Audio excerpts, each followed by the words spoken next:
আসসালামু আলাইকুম রহমতুল্লাহি বারাকাতুহ। ইন্নাল হামদুলিল্লাহ ওয়াসসালাতু ওয়াসসালামু আলা রাসূলিল্লাহ বাদ। সম্মানিত দর্শক শ্রোতা, কাছে দূরে, দেশে কিংবা প্রবাসে, যে যেখান থেকে আমাদের দেখছেন শুনছেন, সবাইকে জানাই আন্তরিক অভিনন্দন। আশা করছি আল্লাহ তাআলার মেহেরবানিতে ভালো আছেন। আমরা দোয়া করি রব্বুল আলামিন সবাইকে রহমতময়, বরকতময়, কল্যাণময় জীবন দান করুন। আপনারা জানেন, প্রতিদিন সকালে আলোকিত জীবন গড়ার তাগিদে কোরআন সুন্নাহর আলোকে এই টিভি চ্যানেলে ইসলামিক প্রোগ্রাম অনুষ্ঠিত হয়। প্রতিদিনই আমরা দেশের কোনো না কোনো ইসলামিক স্কলারকে আমন্ত্রণ জানাই। আজ আমাদের সঙ্গে যোগ দিয়েছেন তরুণ আলেমে দিন, লেখক, সাংবাদিক, শিক্ষক মুফতি আতাউর রহমান। আসসালামু আলাইকুম ওয়া রাহমাতুল্লাহ। ওয়ালাইকুম আসসালাম রহমতুল্লাহি ওয়া বারাকাতুহু। মুহতারাম, কেমন আছেন? আলহামদুলিল্লাহ, আমি ভালো আছি। আপনি ভালো আছেন? আলহামদুলিল্লাহ, জাযাকাল্লাহ। প্রিয় দর্শক শ্রোতা, আজকে আমাদের আলোচ্য বিষয় নবী রাসূলদের প্রধান 4 কাজ। নবী রাসূলরা এই পৃথিবীতে এসেছিলেন হেদায়েতের আলোকবর্তিকা হয়ে। তারা এসেছেন আল্লাহর বার্তা নিয়ে মানুষের কাছে। তারা এসেছেন মানুষকে সুপথ দেখাতে, জান্নাতের পথ দেখাতে, আল্লাহকে পাওয়ার সহজ সরল পথ দেখাতে। তারা এসেছেন গাইডলাইন হিসেবে। তারা এসেছেন উত্তম নমুনা এবং আমাদের সামনে মডেল হিসেবে। নবী রাসূলদেরকে যে সমস্ত কাজ দিয়ে পৃথিবীতে পাঠানো হয়েছিল, সেগুলোকে মৌলিক এবং গৌণ 2 ভাগে ভাগ করা যায়। মৌলিকভাবে তারা মূলত মানুষের হেদায়েতের জন্যই এসেছেন।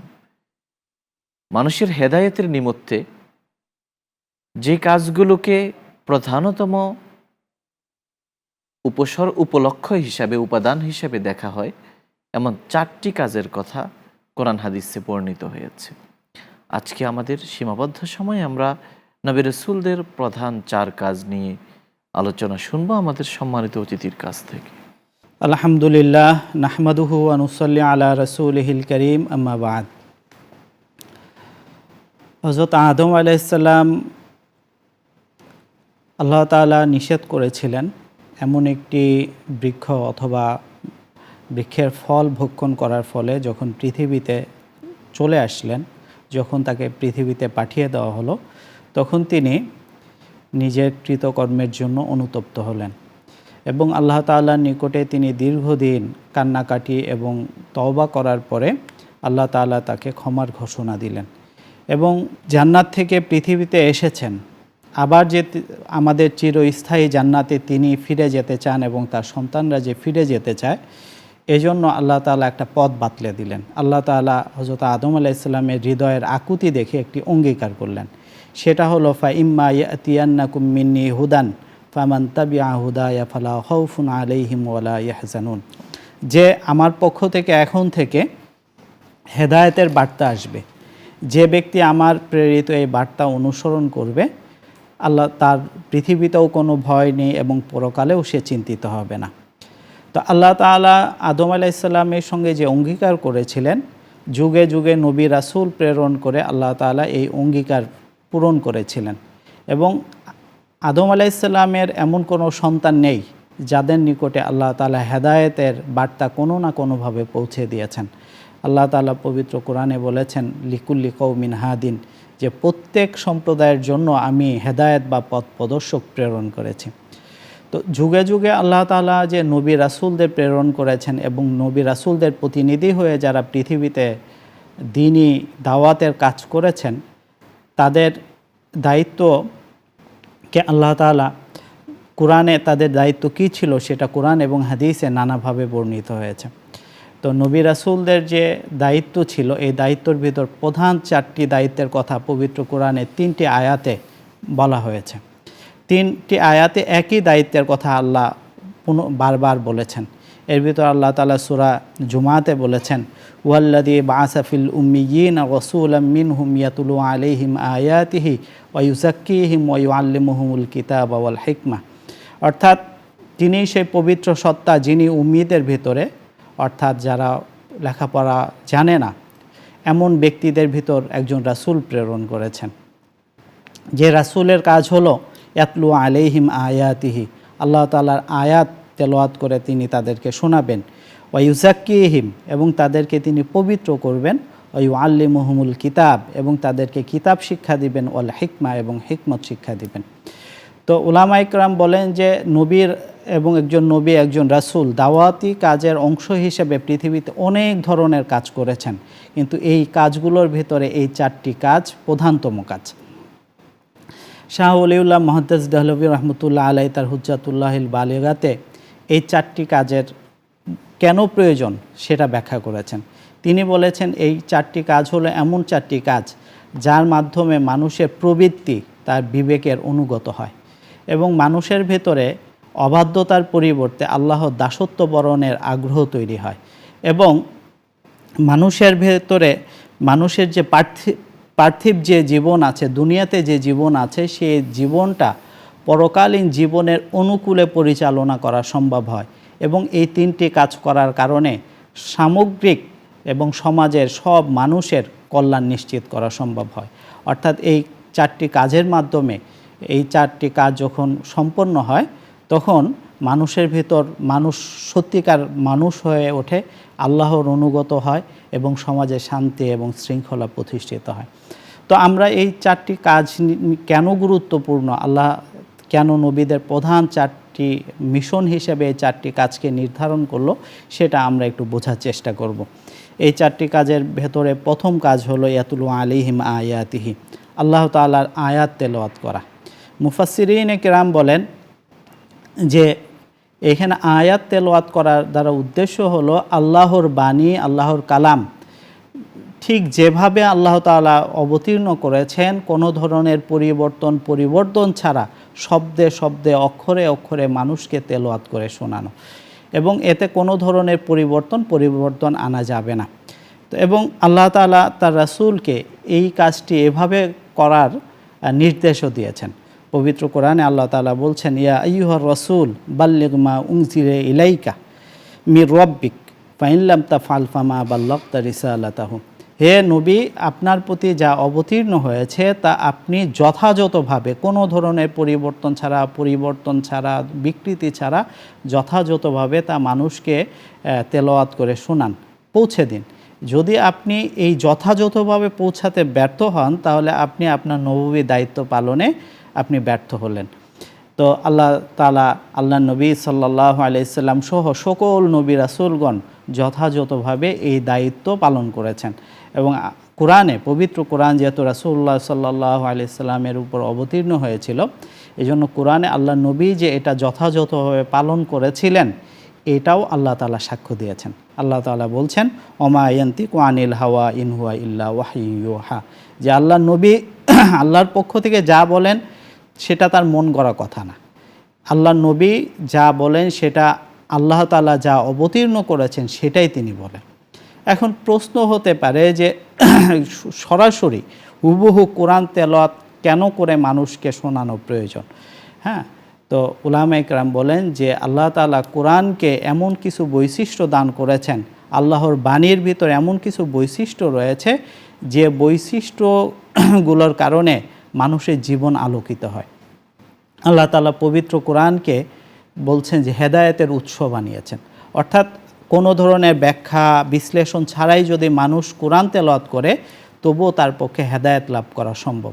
আল্লাহ তাআলা পবিত্র কোরআনে বলছেন, ইন্না হাদাল কুরআনা ইয়াহদি লিল্লাতি হিয়া আকওয়াম, যে নিশ্চয়ই এই কোরআন হলো এমন একটি কোরআন, হ্যাঁ, যেটা এমন পথের দিশা দেয় যা সুদৃঢ়, অর্থাৎ যাতে কোনো বক্রতা নেই, কোনো জটিলতা নেই, হ্যাঁ, দৃঢ়তার সঙ্গে মানুষকে হেদায়েতের পথ দেখায়।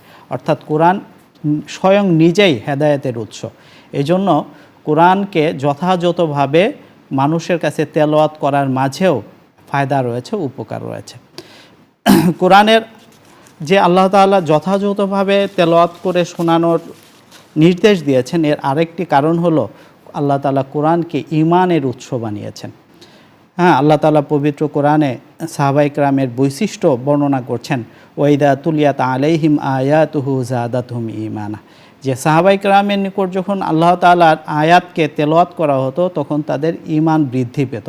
অর্থাৎ কোরআনের বৈশিষ্ট্য এমন, আল্লাহর আয়াতের বৈশিষ্ট্য যে এমন যে স্বয়ং এটার ভিতরেও নূর রয়েছে, যে নূর মানুষকে মানুষের ঈমান বৃদ্ধি করে, ঈমানকে দৃঢ় করে। হ্যাঁ, অনেকে একটা কথা বলেন যে কোরআন না বুঝে পড়া আসলে কোনো উপকার নেই। তো উলামায়ে কেরাম এর উত্তরে বলেন যে কোরআন যদি কেউ না বুঝেও পড়ে তবুও তার উপকার আছে। সেটা হলো এমন যে আমরা উলামায়ে কেরাম এটাকে উদাহরণ দেন হলো সূর্যের আলোর সঙ্গে। যে অনেক মানুষ পৃথিবীতে জানে না যে আসলে সূর্যের আলোর কি প্রয়োজন। তো সূর্যের আলোতে আল্লাহ তাআলা ভিটামিন ডি রেখেছেন। তো কোনো মানুষ যদি না জেনে না বুঝে যদি উপকারী রোদের যে উপকার রয়েছে সকাল দুপুর 12টা পর্যন্ত উত্তাপ সৃষ্টি হওয়ার আগ পর্যন্ত এই রোদে হাঁটে, তবুও সে ভিটামিন ডি পাবে। আর যে না বুঝে হাঁটবে সেও ভিটামিন ডি পাবে। অর্থাৎ কোরআনের উপকার তেলাওয়াত থেকে কখনো, কোরআনের তেলাওয়াত কখনো উপকার শূন্য না। এবং কোরআনকে আল্লাহ তাআলা তেলাওয়াত এজন্য করতে বলেছেন যে আল্লাহ তাআলা কোরআনকে যাবতীয় জ্ঞানের উৎস বানিয়েছেন। আল্লাহ তাআলা পবিত্র কোরআনে বলছেন মা ফাররাতনা ফিল কিতাবি মিন শাই, যে আমি এই কোরআনে কোনো কিছুকেই ছাড়িনি। অর্থাৎ সকল জ্ঞান, সকল বিদ্যার মৌলিক আলোচনা, মৌলিক উৎস আল্লাহ তাআলা কোরআনে রেখেছেন। এর ভেতর হয়তো কিছু অংশ আমরা বুঝতে পারছি, কিছু অংশ পারছি না, কিন্তু আল্লাহ তাআলার এই বাণী সত্য এবং আল্লাহ তাআলা এখানে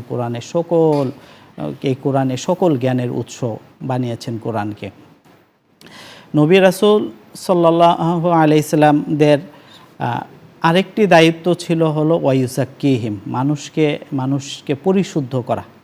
তো আল্লামা ইবনে কাসির রহমতুল্লাহ আলাই তিনি ইউজাক্কিহিমের অর্থ করেছেন ইতাহহিরুহুম, যে তিনি তাদেরকে পবিত্র করবেন। কিসের থেকে পবিত্র করবেন? তাদেরকে পবিত্র করবেন মন্দ স্বভাব থেকে, এবং তাদেরকে পবিত্র করবেন অন্তরের কলুষতা থেকে, এবং মূর্খতার সুলভ যে সকল কাজ রয়েছে এগুলো থেকে পবিত্র করবেন।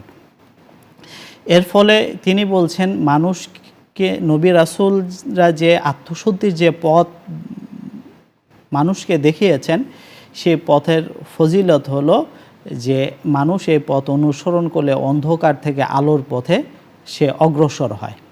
এবং উলামায়ে কেরাম যারা আধ্যাত্মিক সাধনা করেন, যারা সুফি আলেম, তারা বলেন এই আধ্যাত্মিক সাধনার বা আত্মশুদ্ধির বিভিন্ন স্তর রয়েছে। একদম প্রথম স্তর রয়েছে, সর্বোচ্চ স্তর রয়েছে। প্রথম স্তর থেকে সর্বোচ্চ স্তর পর্যন্ত পুরোটাই আমাদের নবী এবং পৃথিবীর সকল নবী মানুষকে শিখিয়ে গেছেন। এমন না যে কোনো অংশ আল্লাহ নবীরা শেখাননি। তো আত্মশুদ্ধির প্রথম যে স্তর, সেটাকে উলামায়ে কেরাম বলেন সেটা হলো মানুষের ভেতর থেকে মন্দ স্বভাব দূর করে দেওয়া এবং তাদের ভিতর উত্তম চরিত্র, উত্তম স্বভাবের বিকাশ ঘটানো। তো এই মন্দ স্বভাব দূর করার, এটাকে আল্লাহ রাসূল সাল্লাল্লাহু আলাইহি ওয়াসাল্লাম এই সম্পর্কে বলেছেন বুইসতু লিউতাম্মিমা মাকারিমাল আখলাক, অন্য বর্ণনা এসেছে সলিহাল আখলাক, যে আমি প্রেরিত হয়েছি মানুষের উত্তম চরিত্রে পূর্ণতা দানের জন্য। অর্থাৎ আত্মশুদ্ধি এটা নববী মিশনের অংশ ছিল এবং আল্লাহ রাসূল সাল্লাল্লাহু আলাইহি ওয়াসাল্লাম নিজে বলছেন যে এটাও আমাকে প্রেরণ করার একটা উদ্দেশ্য। এবং উলামায়ে কেরাম বলেন যে আত্মশুদ্ধির সর্বোচ্চ স্তর সেটা হলো ইহসান। নবীজি সাল্লাল্লাহু আলাইহি সাল্লাম আমাদেরকে ইহসানও শিখিয়েছেন। ইহসান কি? উলামায়ে কেরাম বলেন যে ইহসান হলো আল্লাহর নৈকট্য এবং ভালোবাসার এমন স্তর, যে স্তরে মানুষ পৌঁছালে মানুষ পৃথিবীতে আল্লাহর সান্নিধ্য অনুভব করতে থাকে। আমি শব্দটি আবার বলছি, সান্নিধ্য অনুভব করে। বলছে আল্লাহর নৈকট্যের সান্নিধ্য কি বা নৈকট্য বা সান্নিধ্য কীভাবে অনুভব করে? আল্লাহ রাসূল শেখাচ্ছেন সহিহ বুখারীর হাদিস, আনতা আবুদাল্লাহ কাআন্নাকা তারাহ, যে তুমি এমনভাবে আল্লাহর ইবাদত করবে যেন তুমি আল্লাহকে দেখছো। অর্থাৎ আল্লাহকে তো দেখা সম্ভব না, কিন্তু তোমার অনুভবে আল্লাহ এমনভাবে বিরাজমান হবেন কেমন যেন তুমি দেখতেই পারছো। আর যদি তুমি সেটা না পারো, ফাইন লাম তাকুন তারাহু ফাইন্নাহু ইয়ারাক, যে যদি সেটা না পারো তাহলে অন্তত এটা তুমি বিশ্বাস রাখো যে আল্লাহ তোমাকে দেখছেন। তো আত্মশুদ্ধি কেন প্রয়োজন? নবীরা যে আত্মশুদ্ধির সর্বনিম্ন স্তর থেকে সর্বোচ্চ স্তর পর্যন্ত মানুষকে শিক্ষা দিলেন, এর কারণ কি? এর কারণ উলামায়ে কেরাম বলেন আল্লাহ হলেন পবিত্র সত্তা। তো আল্লাহর সান্নিধ্য নৈকট্য লাভ করতে গেলে মানুষের পবিত্রতা এটা অপরিহার্য। এজন্য আল্লাহ তাআলা পবিত্র কোরআনে বলেছেন যে সকল তুমি যত ইবাদত বন্দি করো, সকল ইবাদত বন্দিকে সাফল্য তখনই বিবেচিত হবে যখন তোমার আত্মা পরিশুদ্ধ হবে। আল্লাহ বলছেন কদ আফলাহা মান যাক্কাহা ওয়া কদ খাবা মান দাসসাহা, যে সেই সফল হলো যে তার আত্মাকে পরিশুদ্ধ করলো, এবং সেই ক্ষতিগ্রস্ত হলো যে তার আত্মাকে কলুষিত করলো। এই জন্য পৃথিবীতে আত্মশুদ্ধিটা মানুষের জন্য, মুমিনের জন্য অপরিহার্য। নবী রাসূলদের তৃতীয় কাজ ছিল কিতাব শিক্ষা দেওয়া। কিতাব শিক্ষা দেওয়ার উদ্দেশ্য, মুফাসসিররা বলেন যে কিতাব দ্বারা উদ্দেশ্য হলো শরিয়া, অর্থাৎ আল্লাহ রাসূলগণ মানুষকে আল্লাহর বিধিবিধান, আল্লাহ কি পছন্দ করেন কি অপছন্দ করেন, কোনটা করা আল্লাহ তাআলা ফরজ করেছেন, কোনটা ওয়াজিব করেছেন, কোনটা সুন্নত, কোনটা মুস্তাহাব, কোনটা আল্লাহর নিকটে মাকরুহ, কোনটা আল্লাহর নিকটে হারাম, এটা শিক্ষা দেওয়া এটা নবীদের আরেকটি দায়িত্ব ছিল। অর্থাৎ মানুষের সামগ্রিক জীবন কিভাবে পরিচালিত হবে সেটা শিক্ষা দেওয়া, এটা হলো কিতাব শিক্ষা দেওয়ার অর্থ। এখন কিতাব কেন শিক্ষা দিতে হবে, শরীয়ত কেন শিক্ষা দিতে হবে? কারণ আল্লাহ তাআলা শরীয়তকে মানুষের জন্য অপরিহার্য করেছেন। হ্যাঁ, আল্লাহ তাআলা বলছেন আল-ইয়াউমা আকমালতু লাকুম দীনাকুম ওয়া আতমামতু আলাইকুম নিআমাতি ওয়া রাদিতু লাকুমুল ইসলাম দীনা, যে আমি মুহাম্মদ সাল্লাল্লাহু আলাইহি সাল্লামের মাধ্যমে আমার যে জীবন বিধান শরীয়ত সেটাকে আমি পূর্ণতা দান করেছি, এবং এই বিধান জীবন বিধানকেই আমি তোমাদের জন্য জীবন বিধান হিসেবে মনোনীত করেছি। হ্যাঁ, সুতরাং কেউ যদি পৃথিবীতে আল্লাহতে বিশ্বাস করে এবং আল্লাহর নৈকট্য ভালোবাসা চায়, তাহলে তার জন্য শরীয়ত এবং দ্বীনের আনুগত্য করা অপরিহার্য। আর কেউ যদি আল্লাহর আনুগত্যের পথ পরিহার করে, তাহলে সে তার যে পৃথিবীতে যত ভালো কাজ আছে, হ্যাঁ, সে যাই করুক না কেন সেটা আল্লাহ তাআলার দরবারে গ্রহণযোগ্য হবে না। আল্লাহ তাআলা বলছেন ওমাই ইয়াবতাগি গায়রাল ইসলামে দীনা ফালান ইউকবালা মিনহু, যে ব্যক্তি ইসলাম ব্যতীত অন্য কোনো কিছুকে জীবন বিধান হিসেবে, জীবনের নিয়ম হিসেবে মেনে নিবে, হ্যাঁ, তার কাছ থেকে সেটা গ্রহণযোগ্য হবে না। এবং শরীয়ত শিক্ষা এটা মানুষের জন্য অপরিহার্য। কতটুকু শিখবে? উলামায়ে কেরাম এক্ষেত্রে ছোট্ট কথায় একটা মূলনীতি শিক্ষা দিয়েছেন, সেটা হলো শরীয়তের যে বিধান ফরজ তা শেখা মুসলমানের জন্য ফরজ, যেটা ওয়াজিব সেটা শেখা ওয়াজিব, যেটা সুন্নত সেটা জানা সুন্নত, একইভাবে যেটা করা নিষিদ্ধ হারাম সেটা জানাটাও মানুষের জন্য অপরিহার্য, যেটা মাকরুহ সেটা জানা মুস্তাহাব। হ্যাঁ, তো যে বিধানের গুরুত্ব শরীয়তে যত বেশি, সেই বিধানটুকু জানা মানুষের জন্য ততটুকু গুরুত্বপূর্ণ। তো আল্লাহ তাআলা এই জীবন বিধান যখন মানুষ, আল্লাহ প্রণীত জীবন বিধান যখন মানুষ অনুসরণ করে, তখনই মানুষ সমাজে ইনসাফ প্রতিষ্ঠিত হয়। দেখেন, পৃথিবীতে মানুষ যখন মানুষের জন্য বিধান নির্ণয় করে শরীয়তের বিধান বাদ দিয়ে, তখন সেখানে বিভিন্ন ধরনের বৈষম্য এবং পক্ষপাতের বহিঃপ্রকাশ ঘটে। এই জন্য আমরা দেখি বিভিন্ন দেশে, পৃথিবীর যে দেশেই কোনো আইন পাশ হয়, এক শ্রেণীর মানুষ বলে যে এটা আমাদের প্রতি বৈষম্য করা হয়েছে, এটা ব্যবসায়ীদের সুবিধা দেওয়ার জন্য করা হয়েছে, অথবা এটা ব্যবসায়ীদের প্রতি অবিচার করা হয়েছে। অর্থাৎ মানুষ মানবীয় ত্রুটির কারণে তার বিধানটা আসলে পরিপূর্ণ না এবং চূড়ান্ত হতে পারে না। এবং মানুষের স্রষ্টা যেহেতু আল্লাহ, এবং আল্লাহ যেহেতু মানুষের পূর্বপর সব কিছু জানেন, এজন্য চিরন্তন এবং চিরস্থায়ী বিধান দানের ক্ষমতা রাখেন একমাত্র আল্লাহ তাআলা।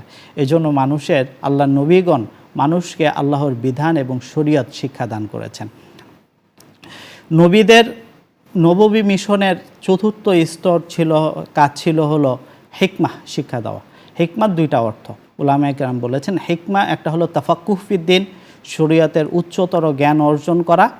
যদি এই অর্থ গ্রহণ করা হয়, তাহলে আয়াতের অর্থ হবে এমন যে সর্বসাধারণকে নবী রাসূলগণ শরীয়তের সাধারণ বিধান শিক্ষা দিয়েছেন, এবং উম্মতের ভিতর যারা প্রজ্ঞার অধিকারী তাদেরকে তিনি শরীয়তের তাফাক্কুহ বা ফিকাহ শিক্ষা দিয়েছেন। এই জন্য আমরা সাহাবায়ে কেরামের ভিতর দেখি যে সাহাবায়ে কেরামের ভিতরে গভীর জ্ঞানের অধিকারী অনেকেই ছিলেন। তাফাক্কুহ ফিদ্দিন ওয়াল ইজতিহাদ। আর দ্বিতীয় অর্থ হলো যে পার্থিব জীবনের প্রয়োজনীয় বিষয়গুলো শিক্ষা দেওয়া। হ্যাঁ, তো এবং তার রহস্য তাৎপর্য তুলে হ্যাঁ, ধরা। যে এই দুনিয়ার জীবন সুষ্ঠুভাবে পরিচালনা করার জন্য যে সকল জ্ঞানের প্রয়োজন সেগুলো শিক্ষা অর্থাৎ দাও। এক কথা সেটা লাইফ স্টাইল এবং লাইফ স্টাইল শিক্ষা জীবনকে দাও। উন্নত করার জন্য যে যা জ্ঞান যা দরকার। প্রয়োজন সেটা শিক্ষা দেওয়া। এই জন্য আমরা দেখি যে নূহ আলাইহিস সালামের আগে যত নবী ছিলেন তাদের ব্যাপারে ঐতিহাসিকরা লিখেন যে তারা মানুষের জীবন পরিচালনার জন্য যা যা প্রয়োজন সেগুলো শিক্ষা দিয়েছেন। আর নূহ আলাইহিস সালাম প্রথম শরীয়ত লাভ করে শরীয়তের বিধিবিধান শিক্ষা দিয়েছেন। শুকরিয়া, আপনি আমাদের বলছিলেন নবী রাসূলদের প্রধান 4 কাজ নিয়ে। প্রিয় দর্শক শ্রোতা, সময়ের সীমাবদ্ধতা থাকায় আমাদের এখানে শেষ করতে হচ্ছে। তবে যাওয়ার আগে রব্বুল আলমিনের দরগাহে আমরা মুনাজাত করব। আল্লাহ রব্বুল আলমিন নবীদের এই মিশনকে আমাদের জীবনে প্রতিফলিত বাস্তবায়িত করার তৌফিক নসিব করুন। আলহামদুলিল্লাহি রব্বিল আলামিন ওয়াসসালাতু ওয়াসসালামু আলা আশরাফিল আমবিয়া ওয়াল মুরসালিন ওয়া আলা আলিহি ওয়া সাহবিহি আজমাইন। اللهم لك الحمد كما ينبغي لجلال وجهك وعظيم سلطانك سبحان الله وبحمده سبحان الله العظيم. اللهم إنا نسألك بأن لك الحمد لا إله إلا أنت المنان بديع السماوات والأرض يا ذا الجلال والإكرام يا حي يا قيوم يا رب العالمين يا أرحم الراحمين يا أول الأولين ويا آخر الآخرين ويا ذا القوة المتين ويا رحيم المساكين. আল্লাহ আমাদের জীবনের গুনাহ খতা মাফ করে দিন। আমাদের জীবনকে ঋণ মুক্ত, সুদ মুক্ত, গুনাহ মুক্ত, অভাব মুক্ত করে দিন। আল্লাহ আমাদেরকে এত স্বচ্ছতা দান করুন, এত সচ্ছলতা দান করুন, যেন আল্লাহ বান্দার প্রতি আল্লাহ মুহতাজ হতে না হয়, মানুষের কাছে হাত পাততে না হয়। আল্লাহ আমাদের আয় রোজগারকে আমাদের প্রয়োজনের জন্য যথেষ্ট করে দিন। আমাদের হায়াতে বারাকা নসিব করুন। আল্লাহ আল্লাহ হালাল রিজিকের মধ্যে প্রশস্ততা দান করুন, জীবনে উত্তরোত্তর উন্নতি দান করুন, স্বপ্নগুলো বাস্তবায়িত করে দিন, জীবনে সুখ সমৃদ্ধি এনে দিন। আল্লাহ যা কিছু অপূর্ণতা তা পূর্ণতা দিয়ে ভরপুর করে দিন। আল্লাহ যার যা অভাব সে অভাব আপনি দূর করে দিন, যার যে ব্যথা সে ব্যথা আপনি উপশম করে দিন। আল্লাহ যারা অসুস্থ শিফায়ে কামেলা আজলা দায়মা নসিব করুন। আমরা স্মরণ করছি সে সমস্ত মহান মানুষের কথা, নবী রাসূলদের কথা, যারা আল্লাহ নিজের জান মালকে উৎসর্গ করে আল্লাহ সর্বোচ্চ ত্যাগের বিনিময়ে মানুষের কাছে হেদায়েত পৌঁছে দিয়েছেন। আল্লাহ তাদেরকে মাগফিরাত করে দিন, তাদের রফায়ে দারাজাত করে দিন। সাহাবায়ে কেরাম, তাবেঈন, তাবেঈন, আইম্মে মুজতাহিদিন, চারো তরিকার পীর, মাশায়েখ, ওলি, গাউস, কুতুব, আবদাল, আল্লাহ আমাদের আসাতিজায়ে কেরাম, আমাদের মুহিব্বিন, মুহসিনিন, শুভাকাঙ্ক্ষী, হিতাকাঙ্ক্ষী, আমাদের আত্মীয় স্বজন, আল্লাহ যাদের যত অবদান আমাদের উপর আছে দুনিয়াবি উখরবি, আল্লাহ সবাইকে আপনার শান অনুযায়ী প্রতিদান দান করুন। এই টিভি চ্যানেলের মাধ্যমে দিনে যে খেদমাত হচ্ছে এর পেছনে যারা পৃষ্ঠপোষকতা করছেন, শ্রম দিচ্ছেন, আল্লাহ কলা কৌশলী, আল্লাহ পরিচালনা পরিষদ, আল্লাহ সবাইকে আপনি জাযায়ে খায়র দান করুন। আল্লাহ সবাইকে সুখ সমৃদ্ধ জীবন দান করুন। যে দেশের আলো বাতাসে আমাদের বেড়ে ওঠা এই দেশকে আপনি আল্লাহ দুর্নীতি মুক্ত করে দিন, এদেশের অর্থনীতির গতি সচল করে দিন, এদেশের মানুষের শুভবুদ্ধির উদয় ঘটিয়ে দিন। আল্লাহ ব্যবসায়ী ভাইদের ব্যবসা বাণিজ্যে বারাকা নসিব করুন। আল্লাহ সংকট থেকে উত্তরণের আপনি পথ দেখিয়ে দিন। সতত সর্বত্র আপনার সাহায্য, আপনার নুসরত মদদ দিয়ে আমাদেরকে আল্লাহ আপনি শক্তিশালী করুন। সুবহান রাব্বিকা রব্বিল ইজ্জাতি আম্মা ইয়াসিফুন, সালামুন আলাল মুরসালিন, আলহামদুলিল্লাহি রাব্বিল আলামিন। প্রিয় দর্শক শ্রোতা, এতক্ষণ ধরে অত্যন্ত ধৈর্য সহ আপনারা শুনছিলেন আপনাদেরই প্রিয় অনুষ্ঠান আলোকিত প্রতিদিন। পুরো সময় আমাদের সঙ্গে থাকার জন্য ধন্যবাদ। ওয়া মা আলাইনা ইল্লাল বালাগ। আসসালামু আলাইকুম ওয়া রাহমাতুল্লাহি ওয়া বারাকাতুহু।